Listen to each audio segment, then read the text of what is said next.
Oh, this is an image. No, I can't change it because it's an image. Yeah. Oh, good. This is. You know this piece.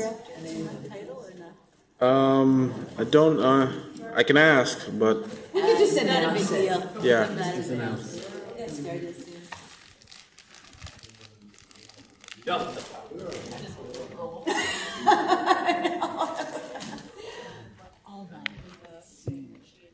We're going to just go ahead with this. Yeah? Yeah. Hello. Look at that, it works. Thank you for coming. We have this being the back end of the two-day event. We're starting to see some dwindling numbers, but there's an upside to that. We can have a more intimate discussion, if you would like. Allow us to speak in more intimate terms and perhaps be a little bit more honest than we do in public forums. So if anybody would like to come in a little bit closer in order to facilitate that, you are welcome. That'd be great. My name is Keith Hamilton Cobb. I am one of the co-founders of the Midnight Oil Collective, which has inspired this arts track of the Yale Innovation Summit. I am also the director of the Untitled Othello Project, Project Untitled, as it says here on the card, which is one of the first projects that Midnight Oil Collective began to develop in these processes that they are innovating as we go forward. I could take up the entire hour going over the resumes of these esteemed creators that I have here. I will introduce them briefly and let them each talk a little bit about themselves on the front end of this. Next to me I have Jessica Burr, and she is the founder and artistic director of Blessed Unrest Theater Company, and that's a physical theater company that exists and thrives in New York, internationally recognized, and has been running for 23 years, 24 years? We're saying 23. 23 years. Next to her is Benny Sato Ambush, not Sati, as it says on the card. Benny is a director. He is currently the artistic director of Venice Theater, which is the second largest community theater in the United States. But he is nationally recognized. He's been doing this for a long time, both as a director and arts advocate. I met him in this New England zone where he's done a lot of work. Next to Benny is Lorca Peress, who is the founder and artistic director of Multi-Stages Theater Company, which is a multidisciplinary, multicultural theater existing in New York for, yours is 25 years. 25 years. And next to her is Erica Schwartz, and she is, her company is Avalon Road, and she is the VP of theatrical programming for Ambassador Theater Group. Do I have that correct? Yeah. Yes. I'm going to pass the mic and just ask you to say hello. Hello. Should I try that again? Hello. Should we say anything else? Just anything about yourself that brings you to the conference and, what you're thinking. Real quick. All right. I'll give you a little background. I started working in off-Broadway theater when I was 17 years old as a stagehand, and that led me to become a traveling street performer because I was so disillusioned with how off-Broadway was run. I worked mostly at the Public. And so I was a traveling street performer for a while. I lived in graveyards. And eventually, I was overseas for a long time. I lived in the Sahara for a while, and then Poland. And then I came back and founded Blessed Unrest because no one else was working in the way that I wanted to be working.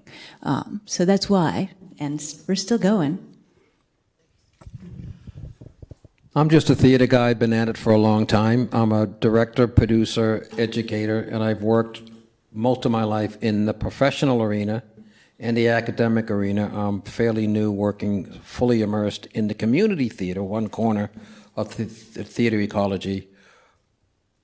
But centering artists in everything we do is something we're here to explore, and I've got some things to share about that. I've got my own mic. Hi, I'm Lorca Peress, and I founded Multi-Stages 25 years ago because I'm half Puerto Rican, a quarter Arabic, and a quarter Polish. Okay, and I am a multicultural artist, and it was very hard to do work as an actor in the 80s, in the 1980s. If you didn't look like Sybil Shepherd, you didn't work. And I did not look like Sybil Shepherd. I was told I was too ethnic for television in 1985.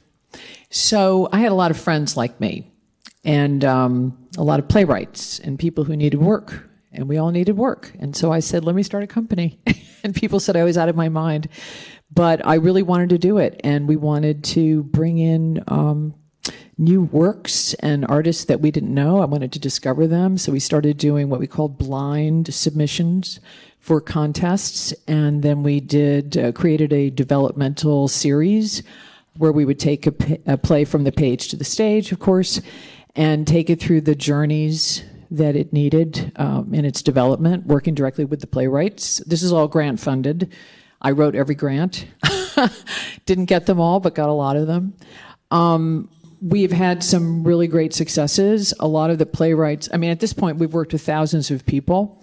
A lot of the playwrights have gone on to have really big careers. Melody Cooper, for example, African-American writer who wrote a gorgeous piece about the Parsons, Lucy Parsons, and the Haymarket, Chicago Haymarket riot. It was an interracial couple. And she's now writing for Law & Order SVU. She's actually the head of Law & Order SVU writing of all the writers. So, some great successes. But in addition to that, I also teach at NYU. I teach script analysis, and I've been teaching there since 2000. And I've been directing freelance and for my own company, as well as bringing in other directors, of course, for a very long time. So thank you. Thank you. Hi, I'm Erica. I'm a commercial theater producer, which I say very proudly. I produce independently shows for Broadway and touring. And then in the world of hyphenates that we all keep talking about today, I am also the vice president of theatrical programming for Ambassador Theater Group, which is an international company. And I handle all of our theatrical programming throughout North America, meaning when you see shows that tour, which to me is the most exciting thing of what I do, and any programming that happens in those spaces theatrically, I'm involved in getting those shows there, talking about community development, talking about education, talking about audience development, and determining the seasons. So I think that has a lot in what we have to talk about today, and I'm really excited to dive in. Thank you. Thank all of you. So listen, y'all, what it says on the card is centering creators in the creative economy. And we have had discussions amongst ourselves leading up to this panel to try to figure out how to attack that in a short space of time and make some sense of it, be able to send you all away with something in your mind that you're not contemplating already. It struck me that the first problem with that is the relativity of all the words: centering, creators, and creative economy. What are they? They're different to each person in each conversation. It's a matter of perspective. I feel like there's a question that we have to ask ourselves before we get to that question, and that's who gives a shit. And I don't say that to be irreverent. I don't say that to be incendiary or in any way nihilistic. It's that in the past day, I've watched any number of discussions, and it occurs to me that people are really good at delineating what the problem is, but nobody has a solution, nor do they necessarily want to have a solution. A gentleman sitting here in the panel, why New Haven, why arts, why now, yesterday, said something that is prescient and profound, and that's Yale does what it wants, right? And I don't mean to be putting Yale on the spot here, but it is emblematic of something else. Corporate structures in America that are born of, American capitalism, which are white supremacist structures, continue to do what they actually want to do. They can never say, well, we didn't have the money to do that, or we didn't have the resources. They can say we didn't have the will, right, to change this. Now, we're all interested in this up here. You are here, so I assume that you are interested in this, but I wonder what percentage of the American public is interested, is aware of theater in the way that we are, is aware of it as a tool for change, for evolution, for transcendence of a culture on any level, as it used to be. Lorca, I believe you just finished directing the Greeks? No, I'm doing it now. You're doing it now. I was looking at that this morning and thinking, the Greeks came to theater as a communal experience for communion and for catharsis, right? Which is something that we don't really do. That's not how it's come to exist in our culture, right? So beyond something I should add something else that I heard in I think it was the keynote yesterday, and it's something that comes up in conversations at MOC often, and that is the adage that arts influence culture, culture dictates policy. So it begs the question, what is the policy that we are dictating right now if all the art is influencing a culture that doesn't want to go beyond entertainment? All right, doesn't want to go beyond, show me Harry Potter, make my kids laugh, we go home, we saw theater, or whatever it is. I mean, there's varieties of that in the professional theater, but it's not, the for-profit theater is not necessarily, and Erica, I hope you'll speak to this, is not necessarily looking for things that allow us transcendence or even growth, right? Changing art that is ever evolving and growing and inspiring us to think. Can we start there? Is that a good place to begin? Yeah, I mean, do you want me? I'll jump right in. Sure, of course. So I feel like, and I will never apologize, right? But I feel like when I say to people, like, I'm a commercial producer, and people are like, oh, Broadway. And I'm like, yep, I work on Broadway. And I'm not embarrassed or ashamed or upset by that. I love being part of the entertainment community, right? I think the theater specifically does a really great job of separating commercial versus nonprofit, which I find really upsetting, because I think we all are creators. That's why I love the name of this panel, Centering Creators. I actually think we're all creators. We're all trying to get artistic stories and vision, and whether it's mission-based work or whether it's activist-based work, we're trying to bring in an audience to affect change, period.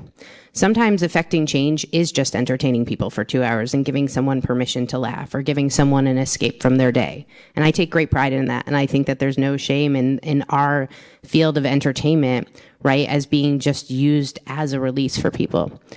Me personally, I also support and invest and raise money for shows that do have social impact. I'm currently a co-producer on Parade, the musical that's running on Broadway, which deals with anti-Semitism, social justice issues. So for me, of course, as a pitch to my investors and my creative team, it's a very different conversation of why we're doing these pieces and what we understand will be the life of that show.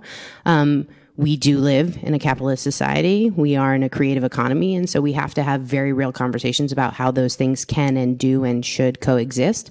And at times they are at odds with each other. But I think the most important thing that I can do when I'm in that room and having that conversation is making sure that that conversation is being had for the right reasons. In terms of where we're going, we all have acknowledged this throughout the past 2 days, is there definitely needs to be change in how these systems are continuing to hold everyone back. And I say that in the sense of, is there capital? Sure. Is it being deployed in all the best ways? No. Is it getting to the people who need it in the best ways? No, right? Are there things that I work on that are financially successful? Sure. Are there things that I work on that are financially unsuccessful? Sure. Are there things I work on that are societally or emotionally incredibly successful? Sure. Right. So I think when we look at all of those things in terms of centering the creators and the creative conversation, that's the conversation that I want to be a part of. And that's the conversation that I bring both to my creative teams and to my investors the same. Can I ask you two questions? Please. Yeah. At the top of all that, you said two things that are interesting to me. Conversations around a show like Parade. You said those are different discussions. Yeah. And so I'd like to know a little bit more about what those conversations sound like for you. And the other one is your sense that if I make somebody laugh, that is creating a change. And I'm wondering, expound on that. It certainly may be creating a change in their life if you're giving them an experience that they've never had before. Is it cultural change? Is it change enough? Right. Or is that a question that we should be asking ourselves or holding ourselves accountable to something more than that? Yeah. Well, thank you for asking that, because no, it's never enough would be my answer, right? There's always more we can and should be doing, and as a society want to be doing. And I think I was just speaking to someone out in the hallway. We just had 3 years of actually re-examining, because we were able to take a pause and saying, am I happy? Am I doing what I need to be doing? Can I be doing more? And I think we all always can be pushing further. I think for me, the reason I came to the theater, I was a performer back in the day, as I think most people in entertainment were at one point in time. And the first time I had a role and I heard the audience laugh because of something I did, I felt something, right? And then the next time I was in a more dramatic role and someone came up to me after the performance and said, what you did made me cry. And I realized that what we do in live entertainment is we create a mirror, right? And an opportunity for people to interact and maybe open their minds a little bit more, or maybe be exposed to something that they weren't exposed to before. That I take on personally as a huge societal change, because even if there's just a little crack in the surface, there's an opening and a way to move forward, right? So in terms of, are we doing enough? No, we're never doing enough. There's always further ways we can push. The place where I sit in my professional life is it also commercial, right? And I think that's like a 5-hour panel in itself, right? But that's where we sit at the intersection of arts, pushing for change, pushing for societal advancement, and also understanding how do we continue the commercial side of it, and how do we make sure that we're creating or, participating or maybe breaking a system that can continue to have commercial and financial success. So I think that was your second question. First one was a conversation around a show like Parade. You said sure. is different than Sure. what would be. Listen, I go right to the source and have the honest conversation and ask the question. So for me, a show like Parade, and it's very sad, the show, debuted on Broadway 25 years ago to a very difficult reception. And people were not ready to accept what the show was confronting in terms of a true story. Takes place in 1911, 1912 in America, right? And now 25 years later, and be it part of commercialism, be it where our world is in terms of how bifurcated we are, people are embracing this story and feeling change. But I mean, it couldn't be more obvious for the need of a story like this on Broadway right now, that people for 25 years have said is not commercial, that there was a neo-Nazi and Proud Boy group at our first preview in New York City in broad daylight, right? Like in 2023. So in terms of the honest conversations, when I went to my investors, I was very clear with them. I said, this is a financial plan. This is what we think can work financially. That's not why we're doing this show, just to be clear, right? Like, I'm not doing this show. I'm not telling you you're going to make, millions of dollars on this show. That's not the plan. We hope that this show will be important. We hope that the show will respond to it. We see a financial path where we think we can make some money, which is great. But I'm also a co-producer on Moulin Rouge. That was a very different pitch. I was like, we hope this show runs for 20 years and gets made into a film, and everybody has a great old party at Moulin Rouge with big sets and big costumes. But I just go straight to my team and I say, I'm going to tell you, this is why I think this is important. This is why I believe in this piece. These are the artistic people involved. This is why I want their voices raised up in a very public way. And these are the conversations we're going to have. There's been a lot of things with Parade where we've had very specific press opportunities where the cast has spoken about what it means to them. So just all of those conversations, if it's centered around a very specific vision, it's not just about being, Broadway for lack of, I think if I say that, you guys all know what I mean, right? It's not about the big flashy Broadway. Is there, but this might be getting a little too in the weeds, I don't know, but is there a point where the risk adversity is so against you that no matter how much you believe in a piece, that's what I heard in part of this discussion to your investors is this gonna work for us? And you're telling them all the reasons it will, and this happens to be a piece that is timely and in the moment, and so you succeed. But where is the point where there's something that needs to be out there, needs that level of platform, needs that level of visibility, and cannot get it? And we were talking about it in the ROI panel. It's not only financial success, right? So it's how are you measuring the ROI? And for me, and I have investors who are like, nope, I'm in it for the money. This is not the show for me. And I go, that's cool. I'll still come to you for the next one. Everybody has their own reasons, right, for why they feel a piece of art is important, right? So I think it's not a hard conversation if you're upfront and honest in your approach. You just have to have the conversation. Does anybody else want to talk to that specifically?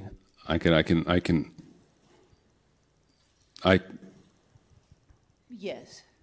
Please.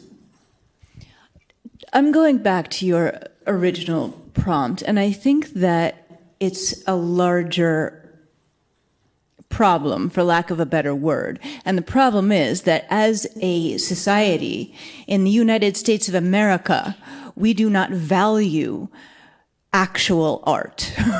We have not been taught to value art. We have not been taught to value art that challenges us and challenges our expectations or our structures, because we haven't dealt with our history. We haven't dealt with where we've come from. And God forbid those questions get asked, because we would all be accountable. And none of us want that. It's too scary. I would like to add to that too, Jessica. We also do a really bad job of people understanding the ecosystem of the arts and making people aware of, you don't just have to be a performer or an actor or a musician. You don't have to be a musician to work in music and entertainment. You don't have to be an actor to work in the theater. And I think our where I love existing is when I can go into a university or a high school and say to people, hey, if you really like fashion, you can work in the theater. Or hey, if you really like marketing, you can work in the theater. Or if you like numbers but you like the arts, you can go be an accountant at a theater company. And I think we aren't building an appreciation for the arts from day one. I mean, it's very ironic that we all talk about preschool and kindergarten as being arts and crafts, right? And then somewhere in the educational life of our rearing of our own children, I see this with my own children, suddenly it becomes about math and science and other things, right? And where does that drop off in the society we're creating, right? Well, yeah, and I think that's part of the structure, and I think it's very intentional. It's like we move from crayons to football pretty quickly, because football represents a very, I don't mean football, I mean American football, which I think is also a disgraceful form. But it's easier for us to handle until people start kneeling, then it becomes difficult.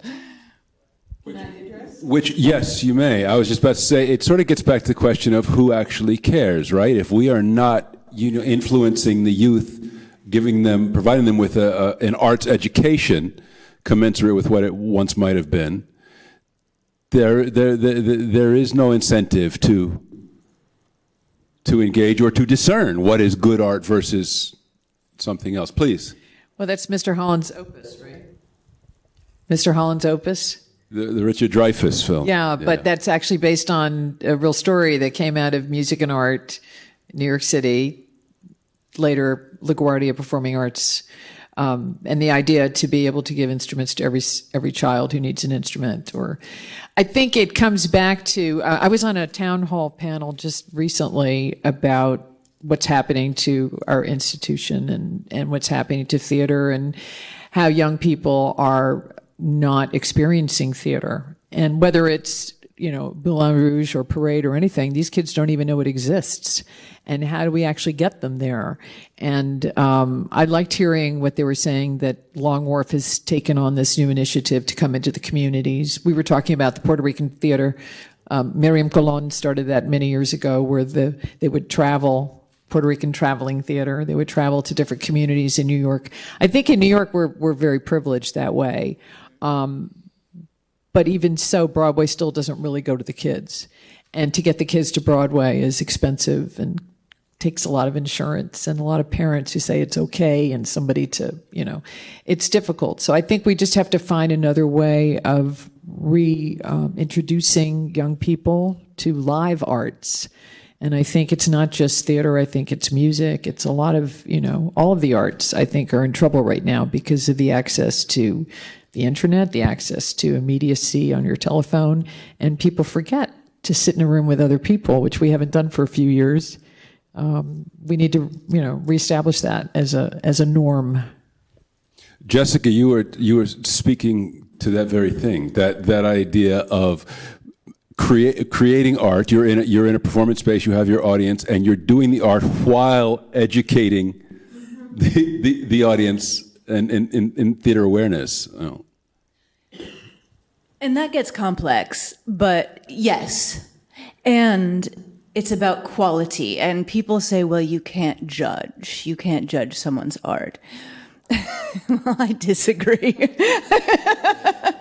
But publicly. Yeah, you can. You know when someone's bullshitting. We know that inherently as humans. And when we are able as theater makers to create a space where things are actually happening, where actors are actually having experiences on stage in the same room as us as audience, our mirror neurons respond as though we were having that experience. So you are literally growing compassion in the human brain when you make good art on stage. So this is something that I take very seriously. That said, the state of theater education in this country is appalling. It's shallow, it's dated, and the important questions aren't being asked because the administrators don't want them to be in the room. The kids are different, but they don't. There's a gap there. In order to make we talk about sometimes great art. In order to make great art, you have to work for 10,000 hours to get started. That's when you are then allowed to begin. So you have to, quote unquote, and I hate this term, so I'll use it with invisible air quotes, master the form. And until you master the form, you can't abstract it, right? But it's not until we've reached that level that we can enter into the world of abstraction that it becomes art, that it becomes interesting. We're not taught that, and we're also not taught to value it, to appreciate it as audiences. And I think, Europe doesn't have this problem, and I wonder why. I'll tell you why. Because Please. The formation of this American public is different from the formation of those European countries. So I'm going to take a different view from what I just heard recently, because I do think artists in this country do a good job about talking about the value of arts. All my artistic friends do a great job of talking about it. It's who hears it. So here's what some of the problems is with this country. Baked into the formation of the Republic was a kind of Calvinist view, a utilitarian view would say, why dance a dance, write a poem, sing a song, do a play when there's a field to plow? The arts was the devil's work. That's built into the American psyche from the very beginning. It's very hard to overcome that because it's part of our origin story. I got bitten by the arts through public schools when we had art in the schools, which we're now about at least 2 generations from that being pretty much eliminated from public school education, the arts. I'm in theater right now because I grew up in Massachusetts and we did field trips to theaters, and there was a theater in Connecticut, Avon, the Avon Stratford in Connecticut. I'm this young kid in junior high school, and this guy comes out of the wing. He looks like he's 20 feet tall, wearing white, flowy robes, and there's blood coming out of his eyes. Who is that? Oedipus. And when I saw that image as this young person, I went, I remember it like it happened yesterday. That's what got me started in the public schools. And in the public schools in Worcester, Massachusetts, we sang songs, we did dances, we had arts and crafts. I learned how to play the trumpet and the sousaphone in public schools with instruments that the school provided. All of that is gone. I got bitten early because public schools did that. So we have what has happened, fast forward, decades later when I was actually running theaters. We had to fill the void. We're trying to get our seasons going and keep everybody, and we have to do this too. Provide education, and we weren't really resourced enough to kind of do that. So it's an uphill battle. So who gets to hear it? Who gets to hear our justifications for why we matter is important. This is the first year that this summit has included the arts. Let's take over next year. Let's help them know how to help them find the language to include us when they talk about the spheres of influence that make human progress. Larry Summers said it yesterday. I heard him. Human progress. Not once did he mention the arts. Wow. When I heard, since we've been here since yesterday, about life science, well, we're about life. When we talk about the quality of life, we're about the quality of life because we tend to the interior realm of humanity. So we need to help them. Here's our opportunity. I hope we come back here next year. And we can help design how we organize our participation in this and help them find the language and the rationale for why we matter and why we ought to be an equal partner when they talk about how these different sectors help shape a life worth living, that we're in there too. But we have to help them because we know how to do it. I think we know how to do it. That's all I'm saying. STEM versus STEAM. Right. It's STEM versus STEAM. Right. They just put the A in. Yeah. So, Benny, you delineate a lofty ideal and you set a lofty task. Right? Let's do this. And let's get it done so when we come back here next year, we're that much further along. But you start with a cultural narrative, something that starts somewhere that we have not been able to change, right? You talk about the Calvinist ethic, and we can add to that all of the things that have happened in the evolution of America that are about the structures that exist that keep what you are suggesting should happen from happening. They are entrenched structures. They do not want to change, right? And I think we can sit here and bullshit ourselves into believing that it will. But I keep coming back to, who cares? We're talking about let's the creators. We care. We're trying to do that. We can continue to spin our wheels. We can eke out the sublime piece of art here and there that a handful of people get to see. Erica can produce something that a wider audience will see, which we have to accept is art as well, but probably not as... Blessed Unrest is doing a piece right now on abortion politics, and it is not an indictment of pro-life ideology. It is an even-handed discussion born of several women's interviews about their experience, which everybody should be able to look at, no matter what side of it they fall on. What's more, she should have had the time and the resources to perfect that thing so it would have the highest impact, right? That's the shit that changes what we do. That's not happening because it's not profitable, right? And profit has to do with old entrenched capitalist ethics, right? So where do we go? What do we do? Can I? Yes, please. I have two thoughts on that. One, looking at Florida, unfortunately, and what they're doing in terms of there's so many problems with Florida right now. I'm so sorry, Florida. But just with the kids in high school now trying to do productions, they closed the Laramie Project, for God's sake, But anything that's dealing with any social issue of any kind right now, parental communities are coming against the school boards and all kinds of things. It's a huge, huge situation of censorship that's going on in high schools and colleges right now. So that's one thing, talking about community and culture. That's one problem. The other problem, I said I teach at NYU, and I have a lot of students who are self-supporting. They're trying to find their way through the college themselves because their parents are not supporting them, because they know this is a non-money making industry, and they devalue the importance of the arts.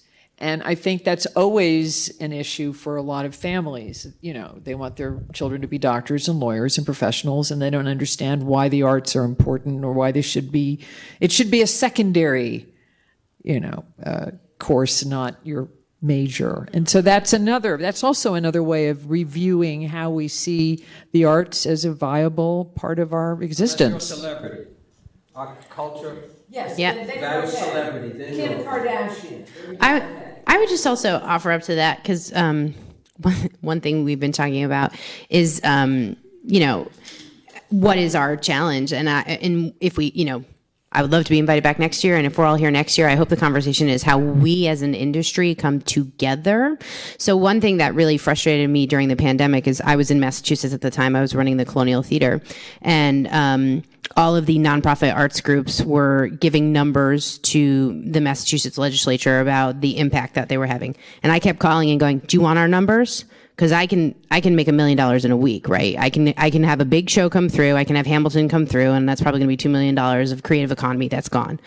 Do you want our numbers? And they're like, no, you guys are for profit, right? And I was like, but you're talking to the Massachusetts legislature about the economic development impact that is happening in our state right now. And it's not about the touring company of Hamilton. It's about the local laborers.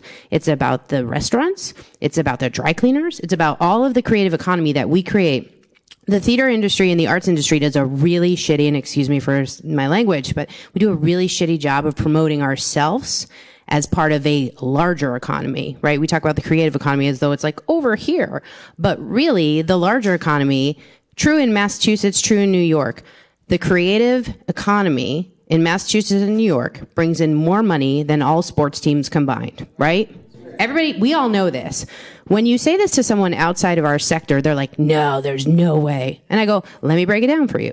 When someone goes to a Yankees game, they go, they drive, they park there, they eat food there, then they go home and leave. When someone comes and sees a show at a theater, they get there early. They probably have a dinner before. They then see the show. Then, because of what we do, we like to spark conversation. We all refer to it as the third act. People go out after. They're going to go to a restaurant, go out for a drink, right? People who tend to come, people also, cultural economy, people travel for theater, right? If there's a great show, I'm on a plane and I'm going to see it. So that's a hotel night. That's 3 meals a day in another state, right? We don't talk about that enough outside of our industry, because where things like the life sciences have power is a big corporation goes, great, we're going to take our $20 million biotech firm and we're going to move to another state because we can, and we're going to take all of those jobs with us. We don't talk about that in the arts because we, in the Longworth model is a really interesting one, but we are tied to our physical locations of these buildings, but we're also not screaming loudly enough about everything we're doing to improve. The restaurant owners will tell you when the theaters are dark, we're empty, right? So how do we continue to drive that on a local level, with our local legislatures, with our state legislatures? And then where are those dollars? Because we all know the government dollars aren't coming our way either. That's centering the artist. That's centering the creator right there.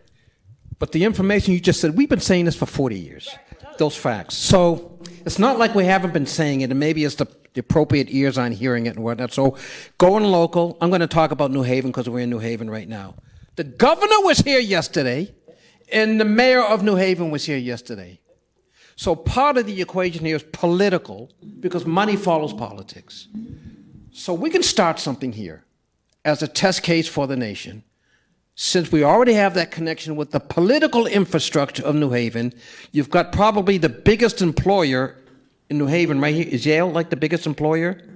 Okay, so two potent forces, and we're in the mix now. It's the first time we're the beta test this year. But what can be made between now and next year to close that gap, to get that gospel we've been saying for a long time into those ears, since sitting in the House here are investors who have the capitalization to make something happen, and for the not-for-profit arts world, the equivalent to your capitalization comes from investors with deep pockets. So we have to replicate that in a not-for-profit world, but the models for replicating that haven't been working for the last 25 years, so everyone's looking for how do you replicate the capitalization so your company can be what you're doing can be properly resourced in all the categories with investors who won't necessarily invest in it because they're looking for their money back. Now, we talked about that in the last panel, right?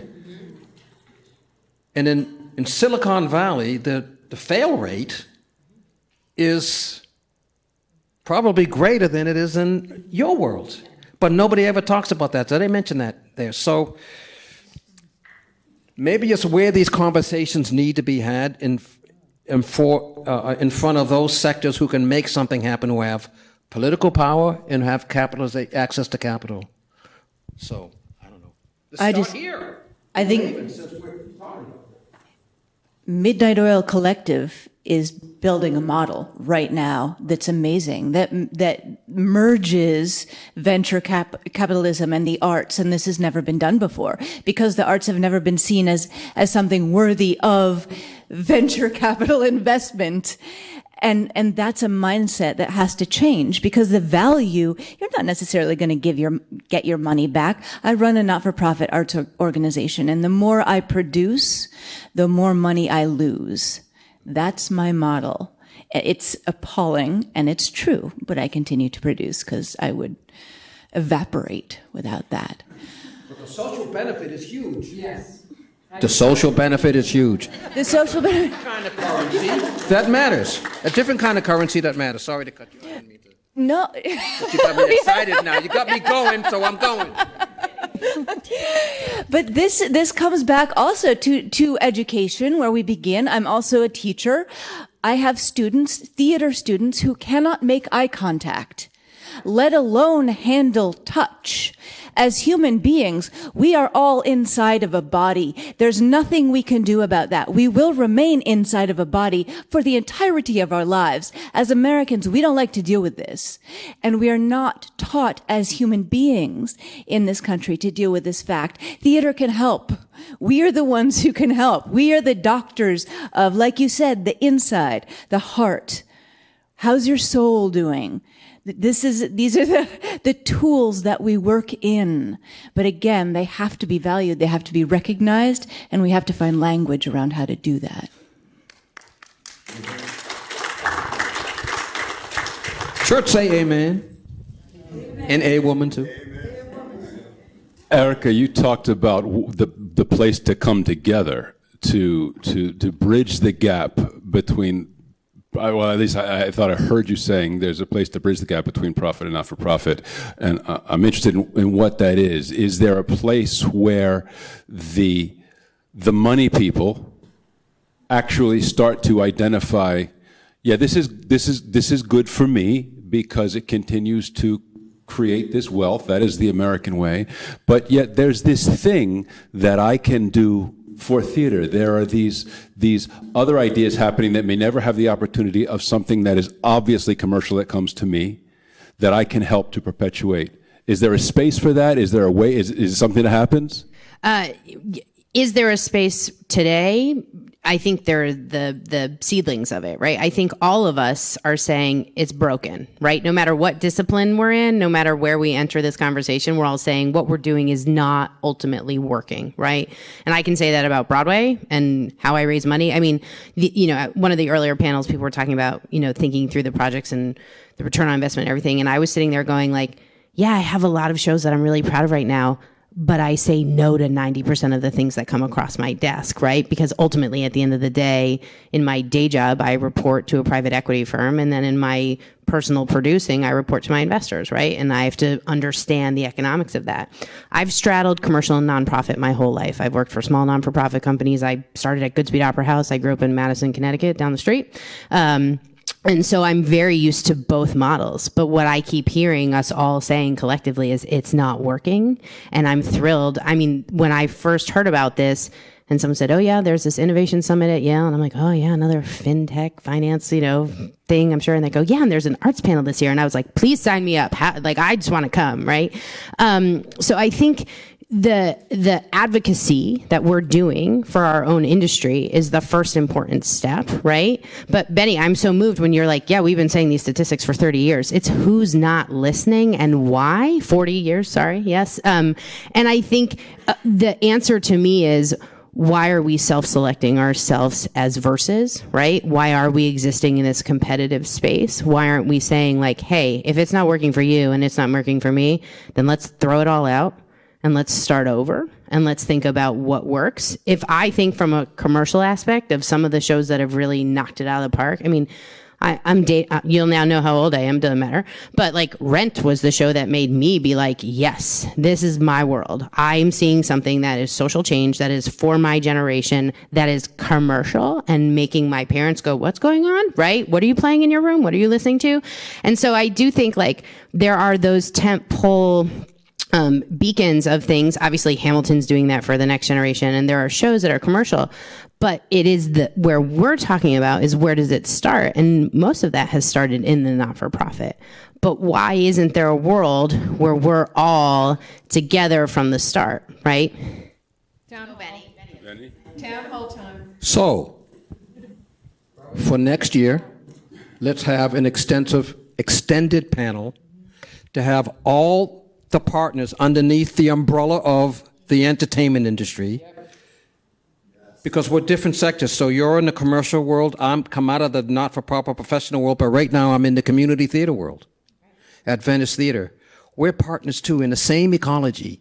We all have the same problem. So let's put our brain trust together and hash out what the new possible models can be, knowing that the answer may differ depending on which part of the theater ecology you're a part of, but it's one ecology.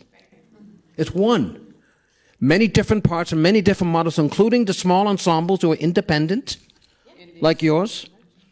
You got to lock them in a room for the day. Yeah, well, let's Nobody do can that. leave. Let's do that. Feed them lunch. But Well, let's do it in Carmel instead of in New Haven. One thing I want to say is like when we're looking at a show, when I'm evaluating a show, like my dream is that my show goes to your, right? Like your theater is the extension of my business model, right?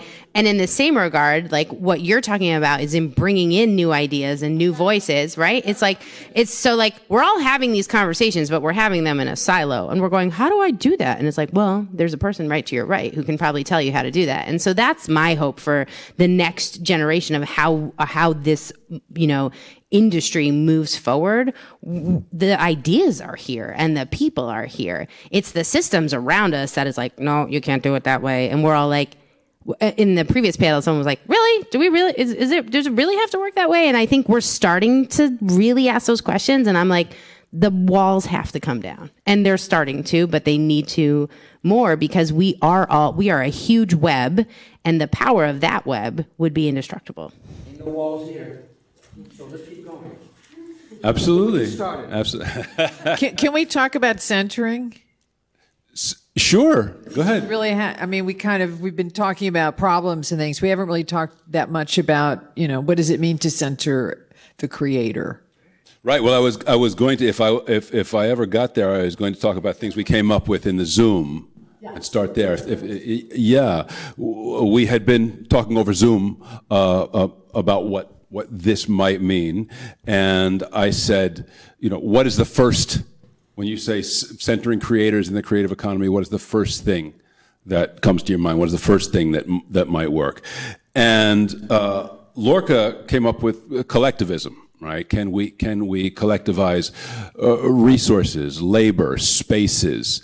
And that is and that is certainly something that MOC has on its mind and is trying to make part of its model.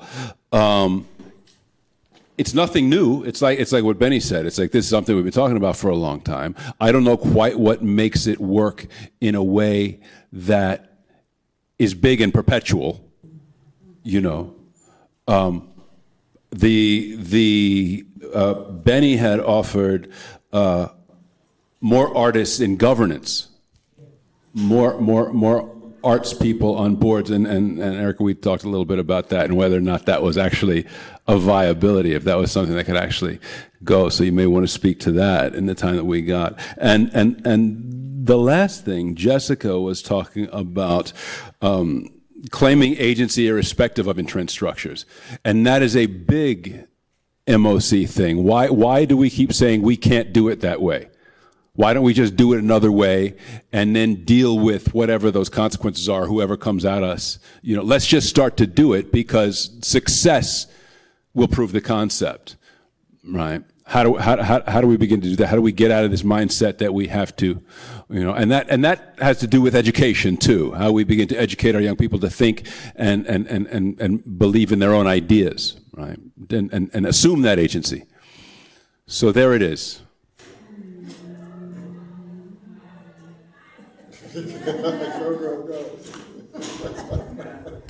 Here's why artists on boards in not-for-profit structures are important. And I've run several theaters. I've worked at many theaters, and I've always noticed two things. One is a clash of cultures. Usually boards are made of for-profit people in a for-profit world, lawyers, accountants. There's a give, get, or get off kind of thing. But the attitude often is, we're the grown-ups, we know what we're doing. You crazy artists, you need parents to oversee you. But that's very much there because they think they know. So the culture on the board is different from the culture in the making of theater. The product, if you will, is theater or whatever art you was, symphonies, dance, operas, whatever. It's a different culture, but the culture of making art is very collaborative, is very interdisciplinary, it's an absence of hierarchies. We've worked all of that out. We do that all the time, but the boards are in a different culture. And the presumption is that the boards oversee and rule the roost. And it's a sham transaction, really, because the expertise in the making of the art, which is the product of the organization, are the artists, but they have to pretend that they're taking guidance from the board for us to do what we've been doing all along anyway. So if you get more artists on the board, you can not only try to levelize, I think that was the term one of you used, the two different cultures, but also when you're applying for these jobs, and I have applied for jobs in the LORT universe for decades, and I go to those interviews that are filled with corporate people, and they don't know how to interview somebody. They're ridiculous because I have no artists to say the first question you shouldn't ask is what kind of season would you put together? I don't even know who you are, and you sure as hell don't know who I am. And we have 1 hour to talk about it. So anyway, more artists on boards in the governance and have the culture of artists and art making in the governance structure. Just real quick, the board can fire the artistic director and the founder of the company. Let's just start with that. Fire me. You hire me, so let me do me, and if you don't like me, you can fire me. And the founder of the company. Yeah. The structures surrounding the creative process that are intended to ostensibly support the creators do not support the creators. That's part of the problem. We're at counterpoint. And what is happening is that the surrounding structures are becoming valued more than the art itself and more than the process of making art itself. We are not supposed to have process. We're supposed to make something from nothing, and we're supposed to do it really fast, and it's supposed to be good and flawless in about 3 weeks' time. 3 weeks' time. Yeah, it's bullshit. That's what that is. Process, no one wants it. Pardon me. It's absurd. If we are going to be the people, if we are going to be allowed to do our job in society, to see your heart, to heal your soul, to understand the inside of the human condition, because that's really what we're doing, we need to be allowed process. We need time, we need resources, and we need to be allowed to become bigger than the sum of our parts. But unfortunately, the structures that surround this do not behoove that. Whereas in Germany, for example, artistic budgets are about 6 times our GDP in this country. You wouldn't believe how many zeros they have to work with. And quite frankly, a lot of the work coming out of those places, coming out of European countries in particular, is a lot better than the work that is being made in America. And it's a shame. It is a profound shame. It goes back to the larger economy, right? When we talk about how we fit into the larger economy, like on a basic Excel spreadsheet, it's actually easier for us to launch shows in London right now, right? Like on a very commercial level. So I'm like, okay, is anybody going to talk about this in New York? Because is that going to mean that a bunch of our creators are going to be going over to the UK just because it's cheaper? And the actual answer is yes, that's what you're going to see in the next 2 years, right? Because it's cheaper, right? Does that mean that's right? Does that mean that's what's actually, when I think of creating and collaborating, I also think of, I'm a mom now, so that's just how I enter everything. Like, what does that mean for that creator's home life? If I'm shipping a director overseas for 6 to 12 weeks, they don't have their support system. Are they going to be creating their best work outside of their home life? I don't know, right? So these are questions that I think impact so much more. So when we're talking about the way the structures are set up and what's not working, when we're working backwards from starting from the financial piece, it's like the roadmap of where the financial place is going is very clear and where the other places have set it up better. And it's not about ticket prices, and it's not about price gouging, and it's not about audience development. What we're talking about is actually more on the very, very front end.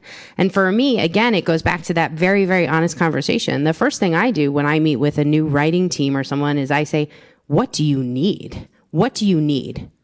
And sometimes it's as simple as, oh, I really need some money because I'd like to have a friend record these soundtracks so it's not me singing to my own music because I'm a guy and I need a girl to actually hear what this song sounds like in a woman's voice. I'm like, that's actually pretty simple. Let's talk about that budget, right? But like starting from what do you need and then building it out is where the process stuff happens that can be so simple.